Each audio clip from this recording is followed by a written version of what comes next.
وما صاحبكم بمجنون ولقد رآه بالأفق المبين. بسم الله والصلاة والسلام على رسول الله وعلى آله وصحبه أجمعين. رب اشرح لي صدري ويسر لي أمري واحلل عقدة من لساني يفقه قولي. اللهم فقهنا في الدين. اللهم إنا نسألك علما نافعا ورزقا طيبا وعملا متقبلا آمین یا رب العالمین۔ سورۃ التکویر کی ہم آیت نمبر 22 اور 23 دیکھتے ہیں۔ پہلے اس کا لفظی ترجمہ۔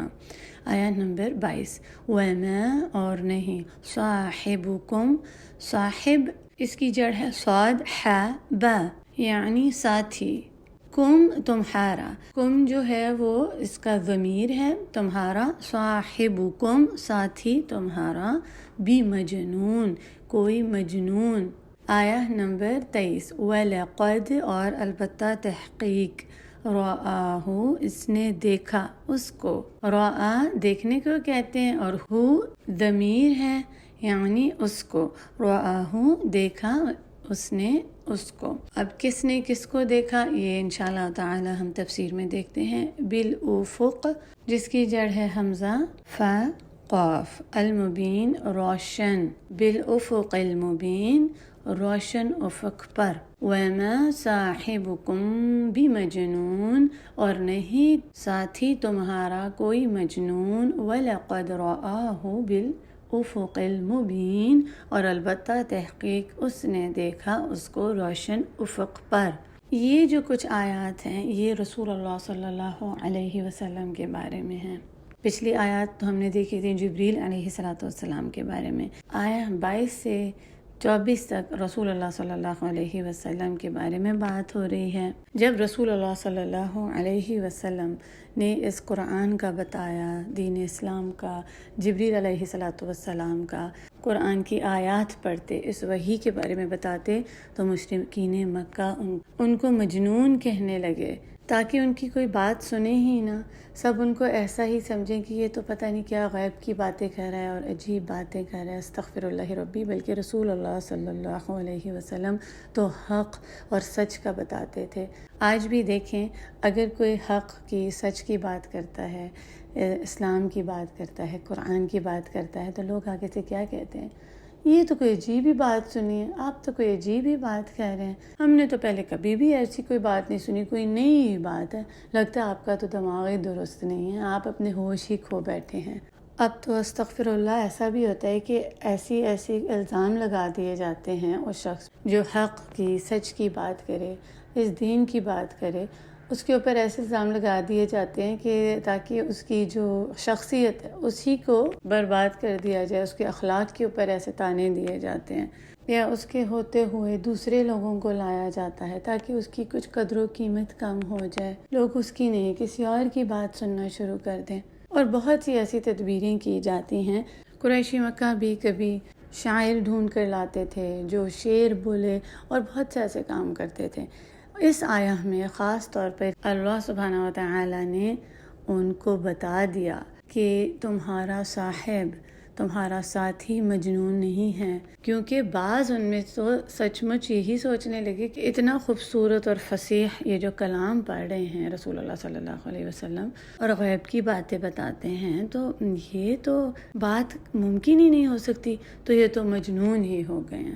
ان دونوں باتوں کے جواب میں اللہ سبحانہ وتعالی نے اس بات کو واضح کر دیا کہ ایسی کوئی بات نہیں ہے۔ اللہ جل جلالہ نے خود رسول اللہ صلی اللہ علیہ وسلم کو ڈیفینڈ کیا کہ یہ جو باتیں کرتے ہیں یہ اپنے خیالات سے نہیں کرتے کہ ان کو کوئی خیال آ رہے ہیں، یا جیسے لوگ کہتے ہیں ہلوسینیشن ایک لفظ یوز کرتے ہیں کہ جس میں کوئی آوازیں آتی ہیں اور ایسا انسان کو فیل ہوتا ہے کہ کچھ نظر آ رہا ہے، دکھائی دیتا ہے اور وہ حقیقت نہیں ہوتی، تو ایسی کوئی بات نہیں ہے۔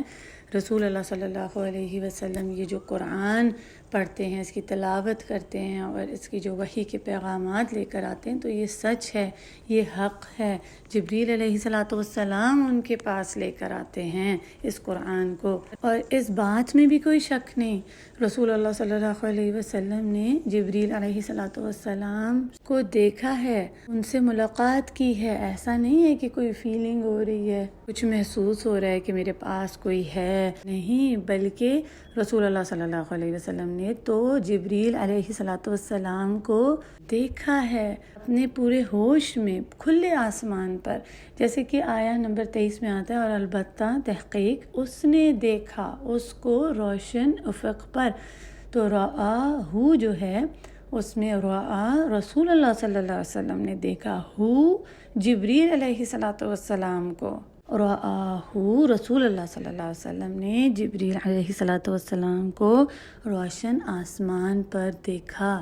رسول اللہ صلی اللہ علیہ وسلم نے جبریل علیہ السلام کو آسمان پر دیکھا، اور وہ خود فرماتے ہیں رأیت جبریل، میں نے جبریل علیہ السلام کو دیکھا، وَلَهُ 600 جناح، ان کے پاس 600 پر تھے۔ سبحان اللہ، رسول اللہ صلی اللہ علیہ وسلم نے جبریل علیہ السلام کو 2 بار ان کی اصلی حالت میں دیکھا، جو ان سے برداشت نہیں ہو پائی تھی۔ رسول اللہ صلی اللہ علیہ وسلم نے جبریل علیہ السلام کو دیکھا تھا کہ وہ پورے آسمان کے اوپر چھائے ہوئے ہیں، مشرق سے مغرب تک پورے آسمان پر چھائے ہوئے تھے، اور اپنی کرسی کہہ لیں، تخت کہہ لیں، اس کے اوپر بیٹھے ہوئے تھے جو اللہ سبحانہ وتعالیٰ نے انہیں فراہم کیا تھا۔ رسول اللہ صلی اللہ علیہ وسلم بتاتے ہیں کہ ان کے 600 پر تھے، اور ان کے پروں سے لگاتار روبیز اور پرلز گر رہے تھے۔ سبحان اللہ۔ اور ایک احمد کی حدیث میں آتا ہے کہ جبریل علیہ السلام کے جو پروں کا رنگ ہے اور جو ان کے پاؤں کے جو ان کے سولز ہیں ان کا رنگ کیا ہے؟ خضرا۔ اخضر کون سا کلر ہوتا ہے عربی میں ہم اخضر کو ہرا کہتے ہیں، گرین۔ سبحان اللہ۔ اسی طرح عباس رضی اللہ عنہ سے روایا ہے کہ وہ بتاتے ہیں کہ رسول اللہ صلی اللہ علیہ وسلم نے جبریل علیہ السلام سے بطحہ میں ملاقات کرنے کی خواہش کی، تو انہوں نے کہا وہاں پر تو نہیں سما پائیں گے۔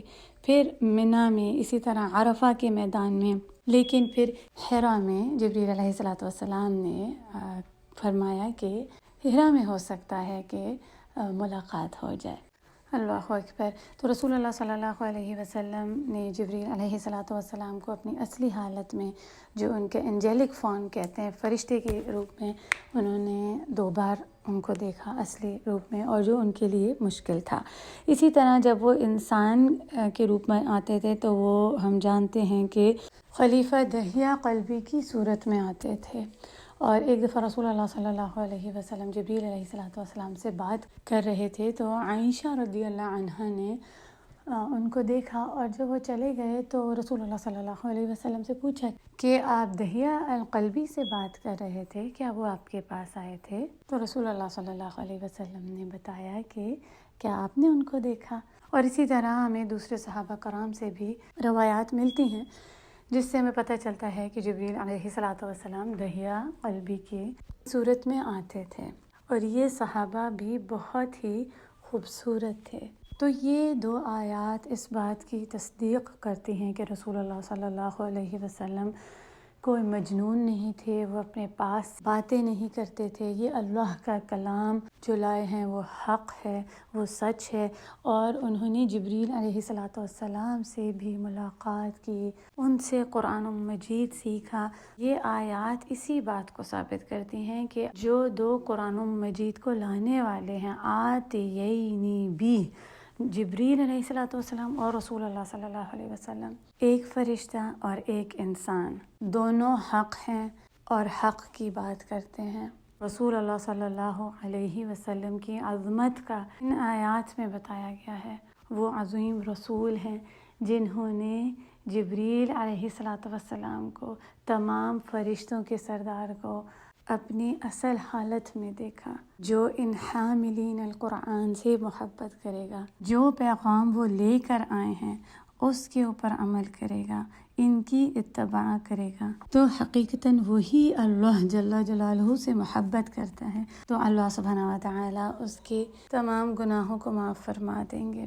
بے شک وہ معاف فرمانے والے اور رحم کرنے والے ہیں۔ اللہ سبحانہ و تعالی ہمیں ان آیات کو صحیح سمجھنے کی توفیق اور اپنے رسول کی اتباع کرنے کی توفیق عطا کریں۔ آمین یا رب العالمین، آمین یا رب العالمین۔ سبحانک اللہم و بحمدک، نشہد ان لا الہ الا انت، نستغفرک و نتوب الیک۔ ربنا تقبل منا انک انت السمیع العلیم وتب علینا انک انت التواب الرحیم۔